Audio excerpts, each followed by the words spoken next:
Hello, my name is Katie Morse, and I am with the team Determined to Die. And for this backlog, I did get a little behind, so I'll be showing you the work that I was supposed to do during that week. I was able to accomplish everything I needed to do for this milestone, but what I was supposed to do that week, I wasn't able to do last week because of certain circumstances that came up. So I'll be showing you the things that I contributed.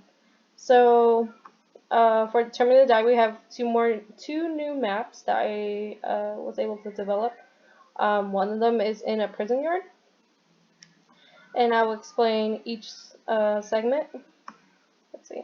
Um, so this is the first area. When the player enters, they'll be in the prison yard of the prison. This prison is called Hog Bay Prison. It relates to the players themselves and their story. So when they enter, what they have to do, they have to collect all the puzzle pieces. So like as you can see the numbers 1 through 4, there's 4 puzzle pieces, and they have to put it on top of a weight or something that you would find inside a prison yard. And the purple dots represent the zombie hordes. So there'd be like at least like 3 or 4 per dot, and the player has to fight through them to get these puzzle pieces.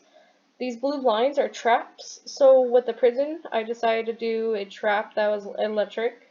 It was like electric fence or whatever. So when the player walks through it, they get electrified.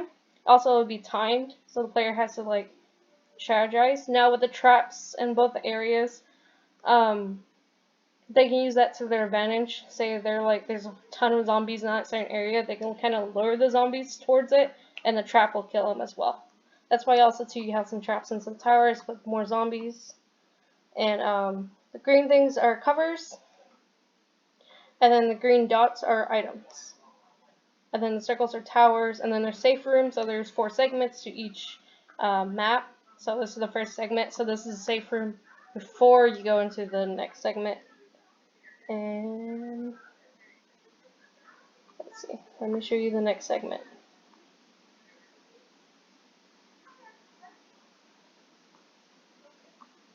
So this is segment 2. This is I call this level Cell Mayhem. So the player has to kill all the zombies in the area. So C1 means cell on the first level, CM means cell on the middle level, and cell 2 or C2 is cell on the second level.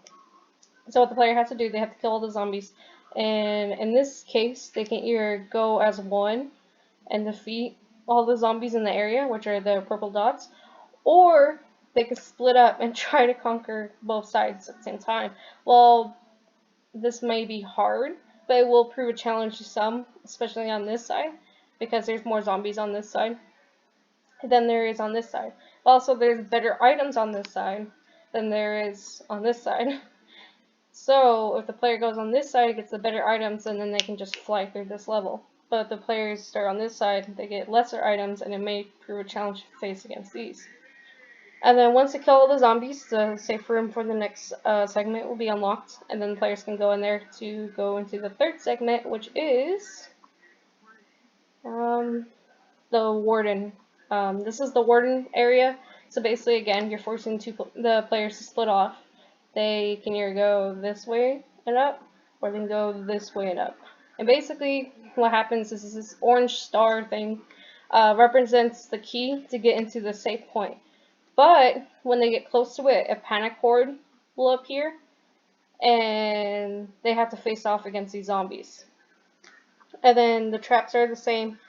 They're the same like traps as I mentioned before. I forgot to mention in the previous one there were traps. The reason why those traps, there's traps in that level is because some of the cells will actually open depending on where the player is. So if the player is really close to it, a huge horde of zombies is just going to rush at them from a cell, or a random cell is just going to open and zombies will appear. Now with this one, it's just the electric trap, because this is kind of where like when you go like a prison, like there's the regular like hallways, and then there's the warden's office, and yeah. And the red lines represent their blocked ways, so the player can't just walk straight up, or can't just walk in or walk past a certain area, and they have to both but they have to kill all the zombies in the area. So be forced to go on both paths anyways if they don't split up. Lastly, for this prison, we have our boss fight. So the X mark is the boss, of course, and then the circles are actually throwable objects. So I was talking to my team last night, and for this I was thinking like a cafeteria theme, and he was throwing tables, and then one of them mentioned that they can actually be zombies. So we're thinking about going towards that, where the boss can actually throw zombies at the player, and it forces the player to focus on two things: the zombies in the actual area and the boss at the same time. Because even though you have these cover points from the boss, you still have zombies coming out of cells. And again, the cells are the same. Cell 1, cell 2's, they're the exact same thing. These things, zigzag line is a stairwell to get it up into these two sides. So the player has a choice of getting better items near the boss, and they can cover inside the cells, or they can go on the second floor and snipe them, but they get lesser items, and they have more zombies on top than they do on bottom. So it gives the player the option to either be one of those types that likes to rush in, or the one of those types that likes to stay away and fire. So that was it for the prison. Now I'm going to show you the raceway. So for this raceway, I want to do the raceway. It's called Wild Speed Raceway. For this raceway, I want to start out with the entrance, of course. So the entrance is kill all the zombies in the area, then get the safe room key, like the warden office in the prison. They have to get this key to get into the player safe room. But in order to do this, before the key even shows up, they have to go through each area of the ticket booth area and behind the ticket booth and kill all the zombies in the area. And they both have to split up, or they can stay the same and do both. And then when they go in the center, that's when the zombie spawn will hit, and then the panic spawn will be around the key.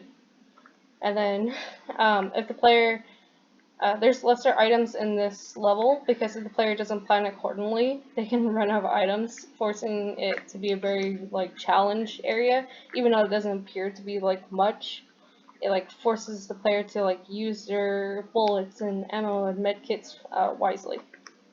So on to the second one. So this is the actual racetrack where the player will actually enter from here and then go all the way around, and then they'll go down to the center, through the center to the player's safe room. They have to kill all the zombies, but in this area there is a trap where some of the cars will slightly move. So if the player gets too close, in the front of it, it will move forward and hit him and drag him a few feet, and then it'll stop. And then you have the regular cars that can also act as cover. And then you have the green boxes as cover. The green dots are items, purple are zombies. And then you have the center garage, which just has an item in it, where the player can grab it before they face this huge horde of zombies right here. And then they have a whole bunch of items around it, so they can have two players start shooting, and then the other two try to sneak up behind and get the good items and then fire back. And then they can get to the player safe room.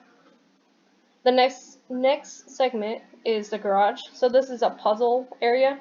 So most NASCAR races or racetracks, they have their own garage area where their vehicles are. So for this level, I created also another trap mechanic, in which the traps are their actual cars lifted up, and they can fall on the player. Again, they can use this to their advantage. They can lure this zombie over here towards where they're at, and the zombie will die because of the car falling on them. Also, it can block some ways, so the player has to be careful where to go. For the puzzles, it's two cars, and the players have to basically assemble them. So the wheels, the steering wheel, the tailpipe, the spoiler, or small parts that you would put on a car, and they have to find them based on 1 through 4, and there's 2 of them, and if they can get 2 of the cars together, then they can get into the player safe room. Lastly, we have the boss fight again. So I was talking to Addison, and he thought it would be a good idea to be involved in the stadium. So this is the racetrack, and then this is the stadium itself. Now the boss, if you ever played Destiny or a game similar to that, one of their enemies is like an ogre, and he can like follow the player through things and just annoy the player and blast them with like his weapon. So that's what I kind of wanted to go for this boss. This boss can walk through the stadium and will attack certain players. And again, it has throwables, so it can throw things at the player while they're chasing them. Or I also mentioned this to another team member. Like if you're shooting a zombie, and then just imagine like the boss just throwing something at you, and then you're completely swiped. So again, it forces that player to also focus on the zombies and the boss at the same time, making it a challenge for everyone. And then each player can go through each part of the stadium, but they have to be careful. And then once they defeat the boss, they finish this level by going to the safe room. And that is what I have for our two maps. I did do a lot of player sounds. I did in total 24 sounds just for 4 characters in total, so I think it was about 6 per character, if I'm correct. So I'll be showing you some of the sounds for this backlog. I did work a lot on these, and it took me a very, very long time to adjust them. Let's see if I can play them. So this is the dog. Y'all see that? I don't know if you heard that. I don't know if it went through. Y'all see that? So whenever he gets a headshot, this is his auto rifle. Whenever he picks up a Damn, bad that gun, rusted metal. whenever there's a bad idea Are you suggested, sure about that? Give me that gun. whenever he gets a good gun, when he needs help, Hey, I need a med pack. or whenever another player gets a good kill, like a headshot. Woo-wee, a hard killing time. And then, of course, we have our raccoon, which is Double Do. He does the exact, What a not, bad idea. sorry, he doesn't do the exact same voices. Each character has their own pitch, so Ooh-wee. as you can hear by the raccoon has a lighter pitch than the dog. The dog has the heaviest pitch out of all of them, and the cat has is actually more similar to my voice, so you can kind of hear my voice in it. Finally, a good gun. You better ask the pigeons for the next idea. Hey y'all, I need a new gun. So it's like similar, but it's still slightly high pitch. I did high pitch my own voice, and yeah. And then this is like a very, very high pitched noise, which is the ferret, which kind of suits him, Y'all are crazy. which as you can see. Then I do have world noise. It did take a long time to just do one track because I was trying to fit it to that perfect area. So Addison had this swamp area, and I wanted to make sure like there was some noise that resembled a swamp. So I found this noise that was close to frogs, and I just implemented it into this.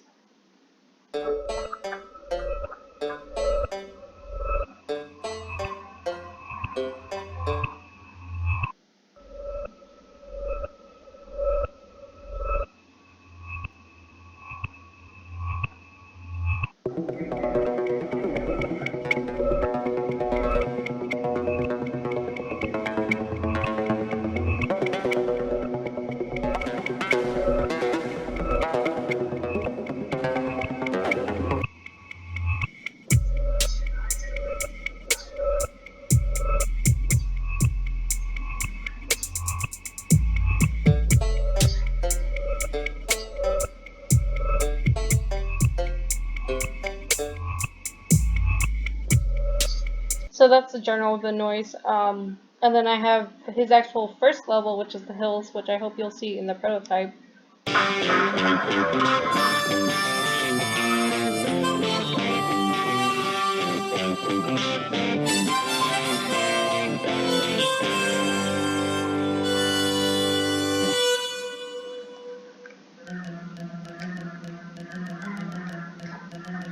So I wanted to make it a little creepy with also the banjo noises resembling the characters.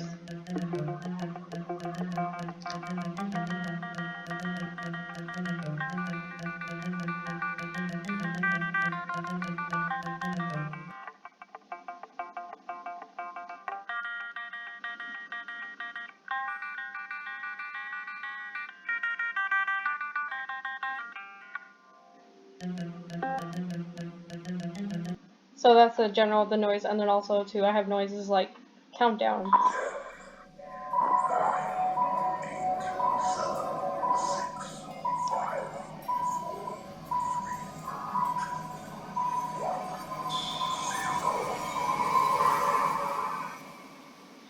So with the countdown, I wanted to give the player like make him feel anxious because they're like, oh no, the time is counting down. I only have a few more seconds to like complete this task. So I did definitely want to give them that. With the hills, I kind of, like I said, I wanted the banjo feel to kind of represent the players, and then the other sound to kind of be like a creepy, kind of like you're going through a chord maze. And then with Swamp Heights, it was more frogs, kind of more creepy frog noise, but all occasionally kind of like sound like there's a banjo fight, like the stereotypical banjo fight, except you're fighting with this eerie noise. Other than that, I did do a lot of things for this, what was supposed to be the next week. I was able to accomplish a lot of things, and I hope you enjoyed.